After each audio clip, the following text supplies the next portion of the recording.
Harry Pollitt. Harry Pollitt (1890–1960) was a leading British communist, trade unionist, and anti-colonial revolutionary, most famous for serving as the General Secretary of the Communist Party of Great Britain (CPGB). Pollitt spent most of his life advocating communism, and was particularly inspired by the political beliefs of both Vladimir Lenin and Joseph Stalin. Pollitt was a lifelong opponent of both fascism and British colonialism, using his position as a communist leader to organize CPGB activists to secretly smuggle funding to both communist resistance in Nazi Germany and Indian communists resisting British colonialism. Biography. Early life. Pollitt was born 22 November 1890 in Droylsden, Lancashire. He was the second of 6 children of Samuel Pollitt (1863–1933), a blacksmith's striker, and his wife, Mary Lewis (1868–1939), a cotton spinner, daughter of William Charlesworth, a joiner. Pollitt's parents were socialists, and it was his mother, a member of the Independent Labour Party, who provided the youngster with his first induction into the principles and local networks of socialism. She was a member of the Openshaw Socialist Society and regularly took Harry with her to events in their socialist hall. Theirs was an especially close relationship, and Pollitt found in his mother both a confidant and a model of working-class dignity in the face of affliction. 3 of his siblings died in infancy. He identified as working class. His formal education at the local school ended when he was 13. Pollitt was a boilermaker by trade, and he frequently traveled around the country in this connection. In 1915, whilst living in Southampton, he led a strike of boilermakers. On 10 October 1925, Pollitt married Marjorie Brewer in Caxton Hall, Westminster. His best man and witness was fellow CPGB activist and organizer Percy Glading, who would later be convicted of spying for the Soviet Union and imprisoned. Communist Union leader. In 1919, Pollitt was involved in the Hands-Off Russia campaign to protest against Allied intervention in the Russian Civil War. As part of this campaign, London dock workers refused to load munitions bound for White Movement forces onto the freighter SS Jolly George on 10 May 1920. After a 5-day delay, the munitions were offloaded on 15 May 1920. Pollitt later recounted the incident in his pamphlet, A War Was Stopped. At the end of the war, Pollitt joined Sylvia Pankhurst's Workers' Socialist Federation, which became the Communist Party British section of the Third International. As a member of this group, he joined the Communist Party of Great Britain when it was formed in mid-Minus 1920. Pankhurst soon left the party, but Pollitt remained. He was heavily influenced by the communist intellectual Rajani Palmi Dutt, and the two remained close allies for many years. From 1924 to 1929, Pollitt was General Secretary of the National Minority Movement, a communist-led united front within the trade unions. In 1921, Pollitt visited the Soviet Union.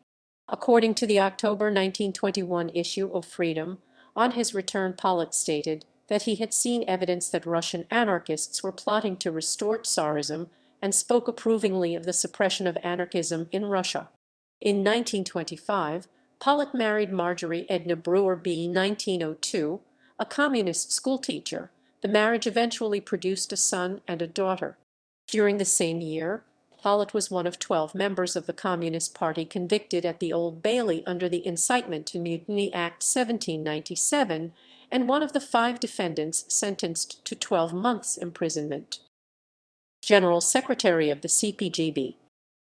In 1929, the CPGB elected him General Secretary with Joseph Stalin's personal approval. On his appointment, Stalin told him, "You have taken a difficult job on, but I believe you will tackle it all right." He held the position, with a brief interruption during World War II, until 1956, when he was then made chairman of the party, a position he held until his death 4 years later, aboard an ocean liner carrying him home from a visit to Australia and New Zealand. Writing in 1929, Pollitt stated that he saw his role as defending the Sisu through thick and thin. In 1933, Pollitt was involved in a mission to smuggle funding for German communists resisting the Nazis. Pollitt met with communist activist Alf Salisbury, who would then take the money to Germany. In 1934, Pollitt organized a mission to smuggle funding to Indian communists to resist the British colonial occupation of India. To achieve this, Pollitt dispatched communist activist Noreen Branson to Mumbai to deliver funding to Indian communist revolutionaries. From 1933 until November 1939, Pollitt was in direct radio contact with Moscow as CPGB's code holder. Contact ceased in November 1939 when the secret code used to communicate with him was changed, though it was re-established in 1941. In his public statements, Pollitt was loyal to the Soviet Union and to CSU General Secretary Joseph Stalin. He was a defender of the Moscow trials in which Stalin murdered or otherwise disposed of his political and military opponents. In the Daily Worker of 12 March 1936, Pollitt told the world that the trials in Moscow represent a new triumph in the history of progress. The article was illustrated by a photograph of Stalin with Nikolai Yezhov, himself shortly to vanish, and his photographs airbrushed from history by NKVD archivists. When Pollitt's personal friend Rose Cohen, to whom he had proposed marriage on a number of occasions, was put on trial in Moscow in 1937, CPGB opposed efforts by the British government to get Cohen released, describing her arrest as an internal affair of the Soviet Union. Pollitt privately tried to intervene on her behalf, but by the time he did so, she had already been shot. 20 years after her death, Pollitt requested information from Moscow about whether she was still alive, stating, untruthfully, that there was press interest in Britain about her whereabouts. In 1935, Pollitt traveled to Moscow. Whilst there, he was invited to make a broadcast on the BBC radio program The Citizen, and his government commenting on the difference between the UK and the USSR. However, the invitation was withdrawn after opposition formed the Foreign Office. He would not appear on BBC Radio until the 1945 election. Pollitt also organized a protest against Oswald Mosley's British Union of Fascists in 1934. During the Spanish Civil War, Harry Pollitt vetoed George Orwell's application to join the International Brigades. Pollitt's veto was based on what he believed to be Orwell's political unreliability. The Labour History Archive and Study Centre at the People's History Museum in Manchester holds the collection of the Communist Party of Great Britain. This collection includes the papers of Harry Pollitt, which covers the years 1920 to 1960. In 1939, Pollitt defied Moscow by opposing the introduction of conscription in Britain. Views of World War II. In September 1939, despite the Molotov-Ribbentrop Pact, he welcomed the British declaration of war on Nazi Germany. When this turned out to be contrary to the Comintern line, as read Johnny Pommy Dutt, who succeeded him as General Secretary, had warned him it would be, he was forced to resign. By November 1939, Pollitt had disavowed his previous pro-war position, saying that by supporting the war, he had played into the hands of the class enemy. During 1940, the party followed a policy of revolutionary defeatism. This was described by Douglas Hyde as regarding the almost inevitable defeat of Britain. For his part, Pollitt criticized the war policies of the Chamberlain government, describing them as seeking to exploit the war against Hitler's fascism to impose certain aspects of that same fascism on the workers. On instructions from Georgy Dimitrov in Moscow, Pollitt was retained in a 6-member political bureau after his removal.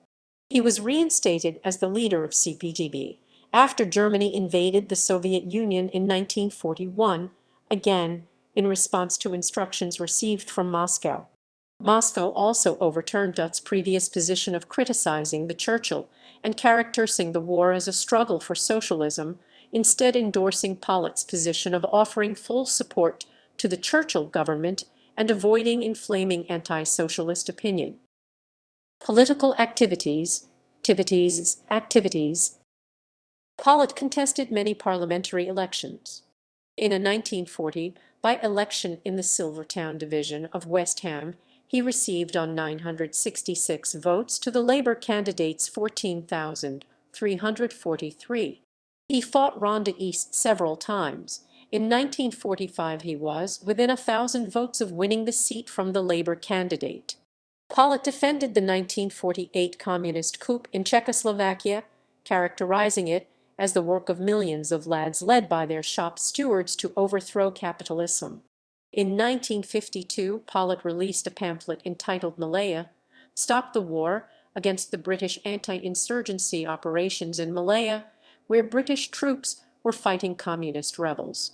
In the pamphlet, he described the operations as being a war to defend the corrupt colonial system, and stating that for the Tory rubber and tin profiteers there is plenty to gain, but for the British people the only dividends are death, more taxation, cuts in social services, and a tax on wages and working conditions. On the death of Stalin, Pollitt wrote that he had been the greatest man of our time. He went on to say that never before in the history of humanity had there been such universal grief as the people of the world mourned him with tears in their eyes and with deep uncontrollable sorrow. The advent of Nikita Khrushchev presented CPGB with problems. CPGB had followed the Moscow line to attack Tito's neutralist government in Yugoslavia. However, when Khrushchev visited Belgrade in 1955, CPGB was forced to recant these attacks. Pollitt faced another crisis when Khrushchev, in his 1956 secret speech, attacked the legacy of Stalin. Pollitt's embarrassment was heightened by the fact that he had been present in Moscow for the party congress at which the speech took place, but along with the other foreign delegates had been excluded from the session at which it had been given. The Soviet repression of the Hungarian Revolution of 1956 made the crisis in the party worse, particularly as CPGB had taken the position that the Eastern Bloc countries, of which Hungary was one, were allowed to do what they pleased. Most of its intellectual figures, including Doris Lessing and E.P. Thompson, and many ordinary members resigned. Others, for example Eric Hobsbawm, chose to stay in the party to try to reform it. Pollitt, depressed both by physical illness, including temporary blindness, and his increasing political isolation, resigned as general secretary and was appointed CP chairman. In this position, Pollitt disagreed with Khrushchev's revisionism and supported Stalin. "He's staying there as long as I'm alive," he said of the portrait of Stalin that hung in his living room. In 1959, when British communist journalist Alan Winnington, whom Pollitt had recruited to the CPGB, became disillusioned with Chinese politics, Pollitt arranged for him to travel from China to East Germany, where Winnington spent the remainder of his life as an author and movie actor. Winnington was extremely grateful, and after Pollitt's death, he described him as the greatest Englishman I have known. Death and legacy. Harry Pollitt died, aged 69, of a cerebral hemorrhage after years of worsening health while returning on the SS Orion from a speaking tour of Australia on 27 June 1960.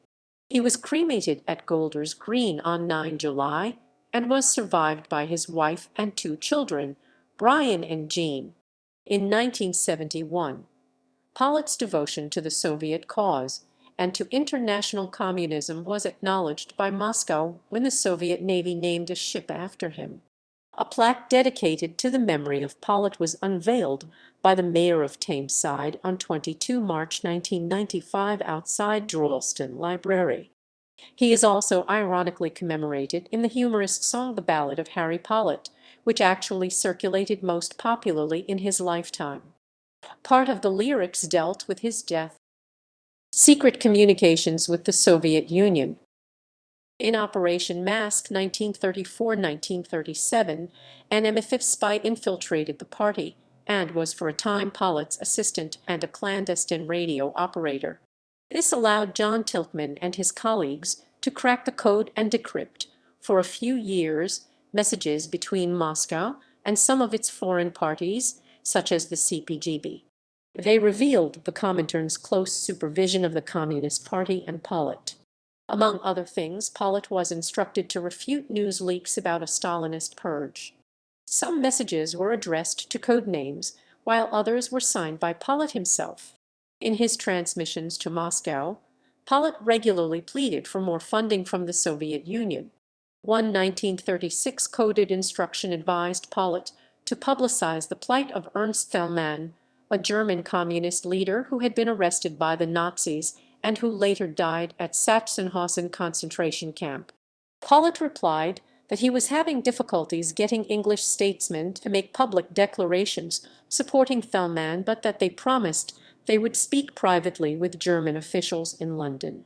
In one of the more amusing dispatches, Pollitt 1936 informed his Soviet contact about a recent visit to France to make campaign appearances for candidates from the French Communist Party. At great inconvenience went to Paris to speak in the election campaign. Pollitt went on to complain that he was kept sitting 2 days and comrades refused to allow me to speak. Such treatment as I received in Paris is a scandal. Publications by Harry Pollitt. Hands Off Russia, article in Monthly Report of the United Society of Boilermakers and Iron and Steel Shipbuilders, July 1919. A Cry from Russia, article in Monthly Report of the United Society of Boilermakers and Iron and Steel Shipbuilders, September 1921. The Communist Party on Trial, Harry Pollitt's Defense. London, Communist Party of Great Britain, N.D., 1925. Pollitt's Reply to Citrine. London, National Minority Movement, Aug., 1928. The Workers' Charter. London, National Minority Movement, NDC, 1929. Struggle or Starve. London, National Minority Movement, NDC, 1931. Which Way for the Workers. Harry Pollitt, Communist Party versus Fenner Brockway, Independent Labour Party, London, Communist Party of Great Britain, NDC, 1932. Towards Soviet Power. London, Communist Party of Great Britain, ND, 1933. Into Action. The Communist Party's Proposals for the National Unity Congress, February 1934. London, Communist Party of Great Britain, ND, 1934. The Way Forward, Harry Pollitt's speech at the Great United Front Congress at Bermondsey, February 24, 1934, opening the discussion on main resolution.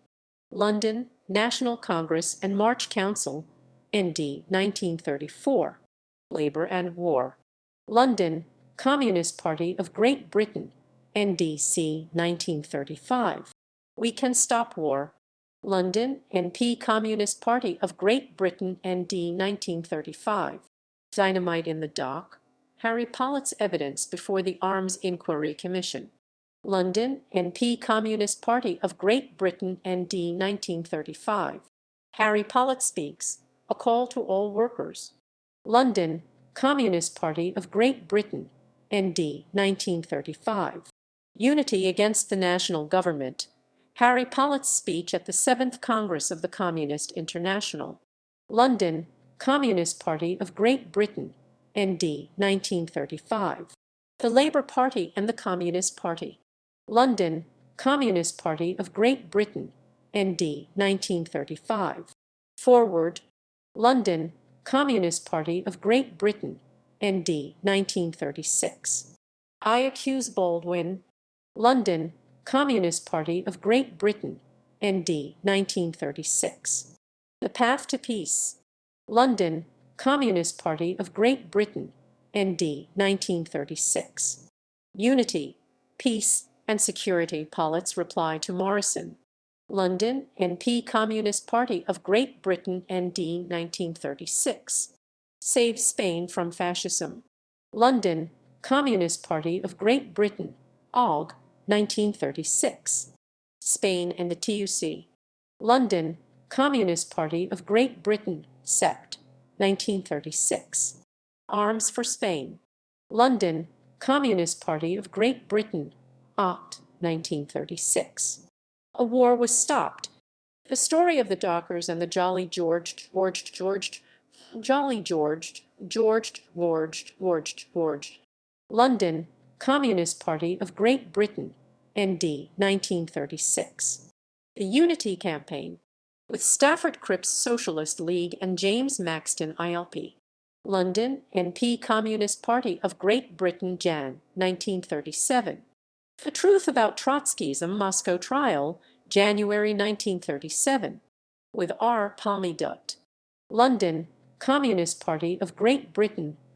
Save Peace. Aid Spain.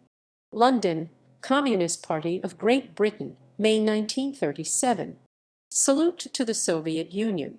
London, Communist Party of Great Britain, Oct. 1937. Labour's Way Forward. London, Communist Party of Great Britain, Nav. 1937. Pollitt visits Spain. Foreword by J.B.S. Haldane. London, International Brigade Wounded and Dependents Aid Fund, Feb. 1938. Austria. London, Communist Party of Great Britain, March 1938. Czechoslovakia and Britain. London, Communist Party of Great Britain, May 1938. For Unity in London. With Ted Bramley. London, Communist Party of Great Britain, ND, June 1938. Czechoslovakia. London, Communist Party of Great Britain, Sept. 1938. Reissued Oct. 1938 as Czechoslovakia betrayed. Defense of the People. London, Communist Party of Great Britain. Spain, What Next? London, Communist Party of Great Britain, March 1939. Can Conscription Save Peace? London, Communist Party of Great Britain, May 1939. Will It Be War? London, Communist Party of Great Britain, July 1939. How to Win the War? London, Communist Party of Great Britain, Sept. 1939. The War and the Labour Movement.